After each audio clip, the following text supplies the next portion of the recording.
మహబూబ్ నగర్ జిల్లాలో అకాల వర్షం రైతులను ఆగం చేసింది. చేతికొస్తుందనుకున్న పంట అకాల వర్షంతో నేలపాలైంది. వడగళ్ల వానతో వడ్లన్నీ రాలిపోవడంతో ఏం చేయలేని నిస్సహాయ స్థితిలో రైతన్న ఉండిపోయాడు. పంట చేతికొచ్చే సమయంలో వానదేవుడికి రైతుకి తీవ్ర నష్టాన్ని మిగిలించాడు. ఇప్పుడు పంటను కోయిస్తే వరి కోత మిషన్కు కూడా డబ్బులు సరిపోవని, గడ్డి పశువుల మేతకు కూడా పనికిరాదని రైతులు ఆవేదన వ్యక్తం చేస్తున్నారు. మహబూబ్ నగర్ నుండి మరిన్ని వివరాలు మా ప్రతినిధి నరేష్ అందిస్తారు. వడగళ్ల వాన రైతులకు కన్నీళ్లు మిగిల్చింది. ఈ యాసంగి సీజన్లో అనేక ఇబ్బందులకు వచ్చి సాగు చేసినటువంటి రైతన్నకు అకాల వర్షం తీవ్ర దెబ్బతీసింది. ఇటు వేలాది రూపాయలు పెట్టుబడి పెట్టి సాగు చేసినటువంటి రైతన్నకు పంట అమ్ముకునేటటువంటి సమయంలో అకాల వర్షం కురవడంతో రైతు తీవ్రంగా నష్టపోయాడు. మహబూబ్ నగర్ జిల్లా మన్యంకొండ పరిసర ప్రాంతాల్లో కురిసినటువంటి వడగళ్ల వానతోటి ఇటు పొలాల్లో ఉన్నటువంటి ధాన్యం అంతా కూడా నేలపాలైంది. దాదాపుగా 80% వడ్లన్నీ కూడా రాలిపోయాయి. మరోవైపు మన్యంకొండ కొనుగోలు కేంద్రం వద్ద కళ్ళాల్లో పోసినటువంటి ధాన్యం కూడా పూర్తిగా తడిసి మొద్దై వాన నీళ్లకు కొట్టుకొని పోవడం జరిగింది. ఈ అకాల వర్షం రైతులకు తీవ్ర వేదనను మిగిల్చింది. ఆర్థికంగా కూడా తీవ్రమైనటువంటి నష్టాన్ని కలిగించింది. రైతు ఈ యాసంగి సీజన్లో ఇటు భూగర్భ జలాలు అడుగంటిపోవడం, మరోవైపు వడగళ్ల వాన కావచ్చు, ఇట్లా అనేక ఇబ్బందులను ఎదుర్కొని ఈ యాసంగి సీజన్లో సాగు చేశాడు రైతన్న. పంట అమ్ముకునేటటువంటి సమయంలో ఈ అకాల వర్షం తీవ్ర నష్టాన్ని మిగిల్చింది. అసలు ఏమైంది మీ ఊళ్ళో? వడ్లు మొత్తం రాలిపోయినాయి సార్. ఓన కొట్టింది, ఓన కొట్టింది. మిషన్లు దొరకక ఏం దొరకక తిప్పలు పడుతున్నాము. ఒక బంద మాత్రం వచ్చి పోసినాము, 2 ట్రాక్టర్లు రోడ్డు మీద పోసినాము. అవి రోడ్డు పాలైనాయి. ఉంటే మొత్తం రాలిపోయినాయి. ఏం లేవు. వచ్చి చూడండి సార్, మీరు కూడా చూసుకోండి. అన్నీ రాలిపోయినాయి. అవి మిటకీలు బతకాలి. రైతు అంటే అంతా రైతు మీదనే ఉంటుంది. రైతుకి ఏం లాభం ఉంది? ప్రతి ఒక్క కూలోనికి 1000 రూపాయలు ఇవ్వాలి, ఒక ఆడపిల్లకి 1000 రూపాయలు ఇవ్వాలి, మిషన్కి 3000 ఇవ్వాలి, ట్రాక్టర్కి 1000 రూపాయలు ఇవ్వాలి. మేము ఎట్లా బతకాలి? మా పరిస్థితులు ఎవరు చెప్పుకోవాలి? మేము ఇప్పుడు మొత్తం భూమిపాలు అయిపోయినాయి వడ్లన్నీ. ఇప్పుడు మేము మా పరిస్థితి గవర్నమెంట్ ఆదుకుంటుందా, ఏం చేస్తుందో మాకు తెలియదు. ఇక ఉన్న మా పరిస్థితులకి ఇవి ఉన్నాయి.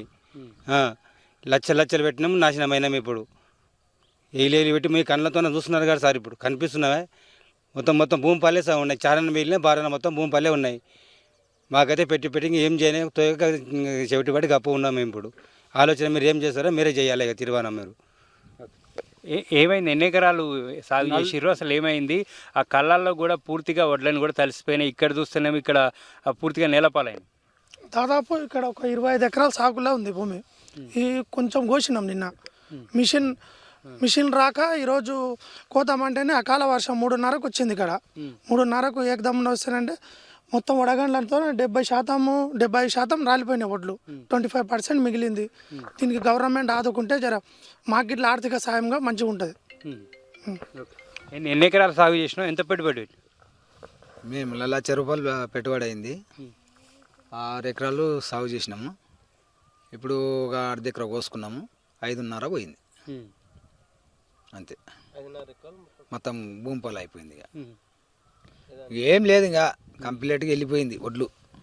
ఇక ఇప్పుడు కొయ్యనికి కూడా మాకు మిషన్ కూడా సరిపోదు. అది ఏమన్నా గడ్డి కూడా చేతికి రాకుండా వెళ్ళిపోయింది.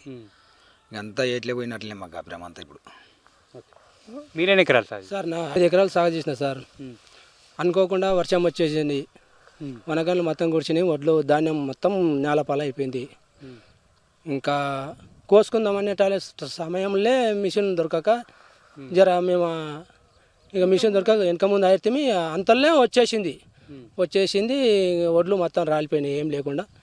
ఒకవేళ గవర్నమెంట్ ఏమైనా మాకు ఆదుకుంటే బాగుంటుందని కోరుకుంటున్నాం సార్. ఓకే సార్, అంతే.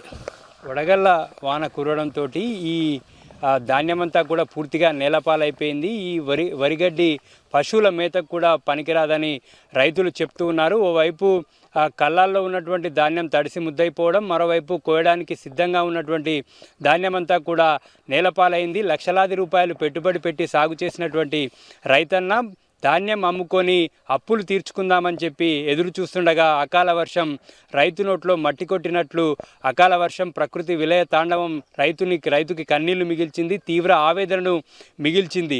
రైతు ఆరుగాలం కష్టపడి సాగు చేసినటువంటి పంట చేతికొచ్చేటటువంటి సమయంలో ఇటువంటి ఘోరం జరిగిందని ప్రభుత్వం తమల్ని ఆదుకోవాలని చెప్పి రైతులు డిమాండ్ చేస్తూ ఉన్నారు.